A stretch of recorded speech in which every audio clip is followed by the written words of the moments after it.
ஜய ஜய சங்கரா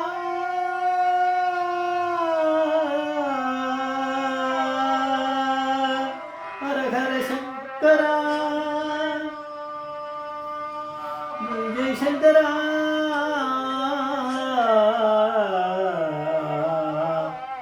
ஹர ஹர சங்கரா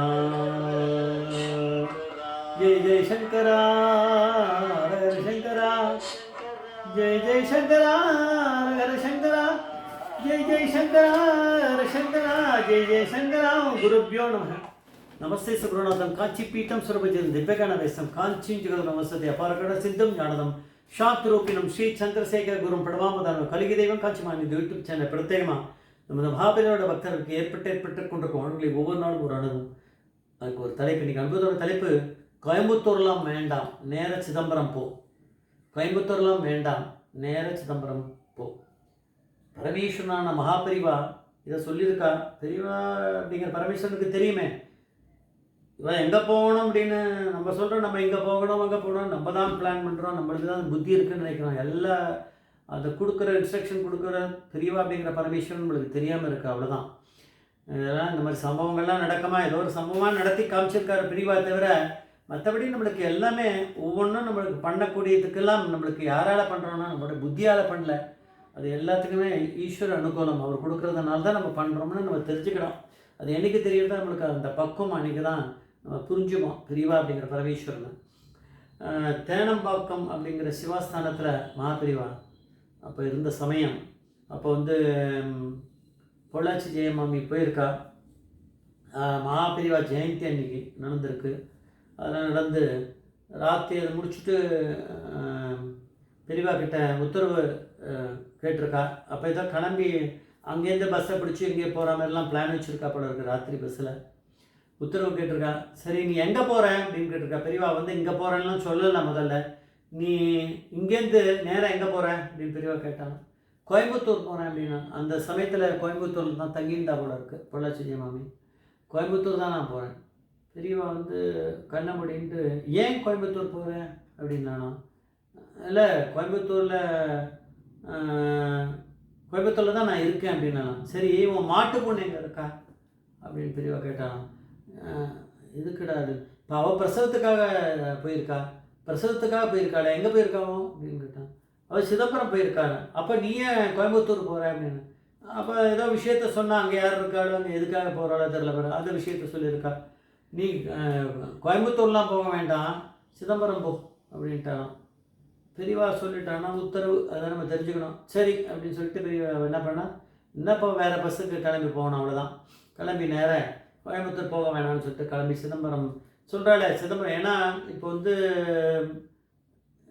மாட்டு பொண்ணுக்கு இப்போ நாள் பிரசவத்துக்கு நாள் இருக்குது. ஆனால் ஒரு 20 நாள் இருக்கான். 15-20 நாள் கிட்டே இருக்கும். இன்னும் இருக்குது டைம். அதனால் அப்போ போய்க்கலான்னு இருந்திருக்கா.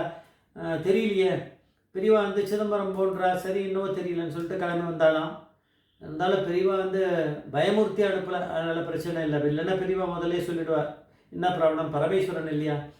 அதனால் கொஞ்சம் தைரியமாக தான் ஏதோ சொல்கிறா. அதனால் அங்கே போய் நம்ம ஏதோ அவளுக்கு நம்ம ஹெல்ப்பு தேவைப்படுறது அது வரைக்கும் கொஞ்சம் அனுமானம் பண்ணிக்கலாம். பொள்ளாச்சி ஜெயமாமைக்கு அந்த ஒரு இது இருக்கும். ஏதோ போக சொல்கிறா. அங்கே போனால் என்ன நம்ம பொண்ணு இதே மாட்டு பொண்ணு வாத்துக்கு போயிருக்கா. பூந்தாத்துக்கு அவள் இதுக்கு போயிருக்கா. அவளுடைய பிறந்தாத்துக்கு போயிருக்கா அங்கே பிரசவத்துக்காக. அப்போ அவளுக்கு எதாவது நம்ம போய் அவளுக்கு எதாவது பண்ண வேண்டியிருக்குமா இருக்கும். அதுக்காக இதை போக சொல்கிறாளா இருக்கும் அப்படின்னு சொல்கிற அளவுக்கு புரிஞ்சுட்டா. அவ்வளோதான். தவிர வேறு விஷயம் தெரியல. இங்கே போனோன்னா வீட்டு கதவு பூட்டியிருக்கு. என்னடா இப்படின்னு பார்த்தானா பக்கத்தில் இருக்கவ ஆமாம்மா அவள் இப்போ தான் பிரசவ வெளியிட்டு கொஞ்சம் நேரம் முன்னாடியே கிளம்பி எல்லாருமே கிளம்பி போயிருக்கான்னு ஆஸ்பத்திரி பேரெலாம் சொன்னாலாம்.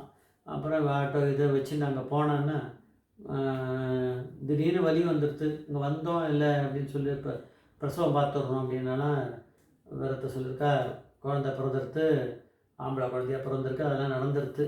அதனால் போன இங்கேருந்து கிளம்பிய ஆஸ்பத்திரிக்கு போனதில் அங்கே விரத்தை சொல்லிட்டா குழந்தை பிறந்திருத்துன்னு தெரிஞ்சிருது.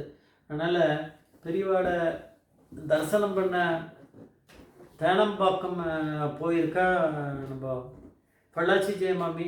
அப்போ பொள்ளாச்சி ஜெயமாமன் போய் தரிசனம் பண்ணும்போது பெரியவா எப்படி உத்தரவு பெரியவா உத்தரவு கொடுக்கணும்னு கேட்கும்போது பெரியவா என்ன சொல்லிருக்கா, பெரியவா வந்து இந்த உத்தரவு சரி கிளம்பி அப்படி கையில் பிரசாதத்தை கொடுத்துருக்கலாம். பெரியவா வந்து ஏதோ சாதாரணமாக யார்கிட்டயே பேசிட்டு இருக்க மாதிரி பேசுவாள். நீ இங்கேருந்து நேரம் எங்கே போகிற, கோயம்புத்தூர் போகிறேன் பெரியவா அப்படின்னு. ஏன் நீ கோயம்புத்தூர் போகிற, மாட்டு பொண்ணு எங்கே இருக்கா போ அப்படின்னு கேட்டிருக்கேன். மாட்டு பொண்ணு பிரசவத்துக்காக பிறந்ததுக்கு போயிருக்கா, அது எங்கே, சிதம்பரம். ஒன்றுமே தெரியாத மாதிரி பெரியவா அப்படிங்கிற பரமேஸ்வரன் அங்கே உட்காந்துட்டு இருக்காருன்னு அதான் தெரியாமல் இருந்திருக்கு நம்மளுக்கெல்லாம். அவள் எங்கே இருக்கா, அவள் சிதம்பரத்தில் இருக்கா, பிறந்தான் அங்கே தான் இருக்காங்க. அவள் எதுக்கு அங்கே போனான், அவள் பிரசவத்துக்காக போயிருக்கா. பெரியவா ஒன்றும் தெரியாமல் அவர் தான் எல்லாமே நடத்தின்னு இருக்கவர், அவர் தான் நம்மளுக்கு தெரியல, பரமேஸ்வரன் தெரியாமல் இருக்கா அவள். அப்போ பெரியவா இப்போ என்ன ஒன்றும் தெரியாதவர்னா அப்போ சரி போயிட்டு வா இங்கே போ அங்கே போன்னு அதை சொல்லலாம். பெரியவா இவ்வளோ விஷயத்தையும் கேட்டுட்டு அப்படியா சரி அப்போ நீ சிதம்பரம் போ அப்படின்னு இருக்காரு. அப்போ ஏன் கோயம்புத்தூர் போனால் என்ன, பெரியவா வந்து எப்படி கைட் பண்ணியிருக்காரு சிதம்பரம். அவள் அதுக்கு மேலே நம்ம பொள்ளாச்சி ஜெயமாமே அவளுக்கெல்லாம் வந்து பெரியவா வந்து எவ்வளோ பெர்ஃபெக்டாக பரமேஸ்வரனை கூட இருந்திருக்கார். சரி ஏதோ பெரியவா அனுப்புகிறா, அங்கே ஏதோ நம்ம போய் ஒத்தாசை பண்ண வேண்டியிருக்கா இருக்கும். இன்னும் 20 நாள் இருக்குது பிரசவத்துக்கு. இருந்தாலும் நம்ம ஏதோ ஒத்தாசை பண்ணோன்னு பெரியவா அனுப்புகிறா போல இருக்குது. ஏதோ அந்த மாதிரி நம்மளும் போய் அங்கே போய் இருந்தால் அவளுக்கு ஒத்தாசை பண்ணா என்ன அப்படின்னு பெரியவாளுக்கு தோணிருக்கு அப்படின்னு நினச்சிருந்தா வரலாம். ஆனால் அங்கே போனால் கதவு பூட்டியிருக்கு, கிளம்பி அங்கே திடீர்னு பிரசவ வந்துருக்குன்ட்டு கிளம்பி போயிருக்கா. இதெல்லாம் வந்து நம்ம அவருடைய பொள்ளாச்சி ஜெயமாமையோட பிள்ளை சந்திரசேகரன் அவரோட இன்டர்வியூவில் கேட்டேன் எப்படி நடந்திருக்கு. அங்கே போயிருக்காலும் வீடு பூட்டியிருக்கு, பக்கத்தில் இருக்கவா சொல்லி அப்புறம் கிளம்பிவா அங்கே ஒரு ஆட்டோ ரிக்ஷாவில் எடுத்துன்னு வந்து ஆஸ்பத்திரிக்கு வந்தாங்க. குழந்தைய பிறந்தாச்சு. பெரியவா எல்லா இதையும் பார்த்து கணக்கை பார்த்து கொடுக்குறாரு. இவள் போன பிறகு தான் அங்கே நடக்க போகிறது. அதை நம்ம அந்த இன்டர்வியூவில் சொல்லலை, அதை நான் சொல்கிறேன். இங்கே பெரியவா வந்து இவள் கிளம்புறதுக்கு அப்புறம் தான் அங்கே வெளியே எடுத்து அங்கே போகிறா. பெரியவா அப்போ பரமேஸ்வரன் எல்லாத்தையும் அவர் தான் நடத்துகிறார், திருமணம் பண்ணுறார். ஜெய் ஜெய்சங்கர் ஹரிசங்கர் மகாபிரிய பாதவீச்சர் மகாபிரிய பாதவீச்சர்.